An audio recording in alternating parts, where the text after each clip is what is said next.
Look at me and tell me what you see. I look at you and tell you what I feel. Look at me and tell me what you see. I look at you and tell you what I feel.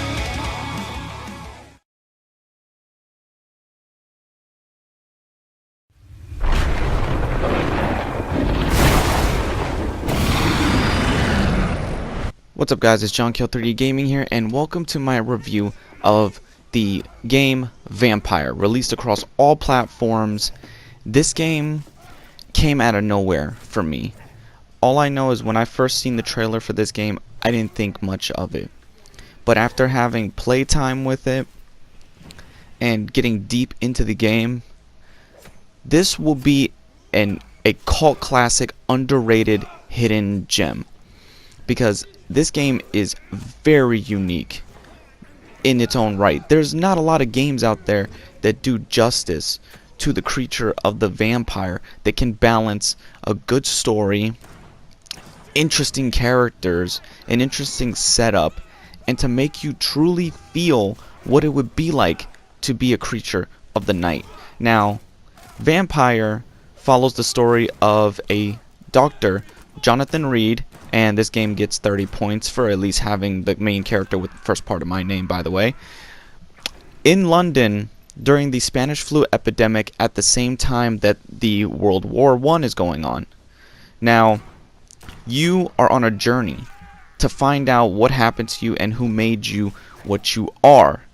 Now, the game has choice, and the choice systems are amazing.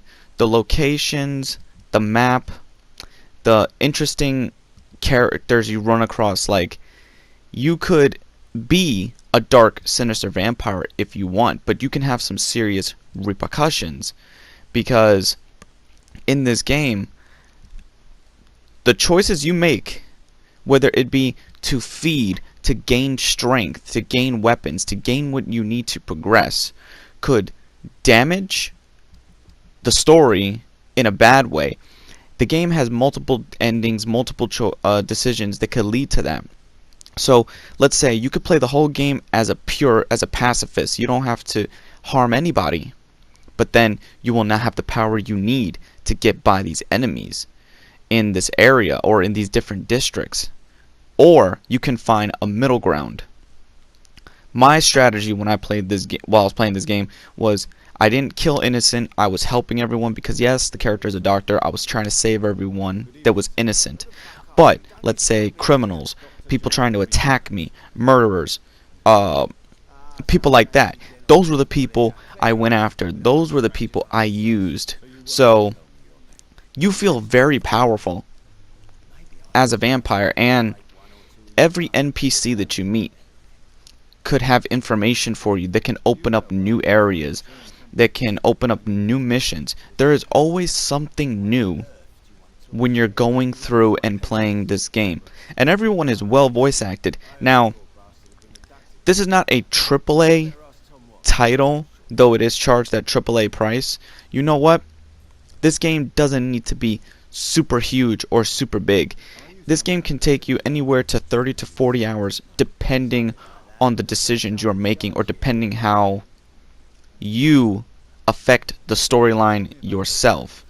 You can explore and find different characters to talk to, learn things about them, or you can give in to the way of the vampire and use an ability called mesmerize, where if your mental ability is on high, you can get into someone's head, lead them to somewhere dark, and drain them fully of their blood, because you can see everyone's blood level. You can see how much power you can gain from them. So this game really makes you to have a moral choice, and sometimes, depending on the situation, your morality in the game, not only to test the character, the game will test you to see how far you will go. And with different safe houses scattered throughout the world, where when you bite and drain people of blood, you have to find a safe house to craft your weapons, craft your items, and craft anything you need to help you along the journey. And then when you rest at one of the beds, a skill tree will open up, and your blood is determined in the top right corner as XP. It's very similar to Dead by Daylight's level up system in a way, where you build up the blood. It's almost the same system, but Vampyr has its own unique twist on how it can be done. Also, along with crafting different upgrades for your guns, swords, weapons. Certain enemies require certain weapons to take down, such as you have holy knights, you have hunters, you even have werewolves. Though they're scattered throughout the game, they're not the main focus. At least they're there. At least you're battling something familiar to the Vampyr, and it'll test your skills. So you would have to craft something related to silver. Then once you gather all this and level up Jonathan Reed, there's a plethora of abilities that you can go through. You know, you can build the Vampyr you want to build. Do you want to build a deadly stalker, a full frontal attacker, somebody who is a mixture of both? You can. This game, Vampyr, deserves to be recognized, and it deserves every penny that I have spent on it. So, not a perfect game though. Vampyr gets an 8 in my book. It is a really good game, and you should all get it. So, this is John with JohnKill3D Gaming. Play your games, don't play corporate, and I'm out.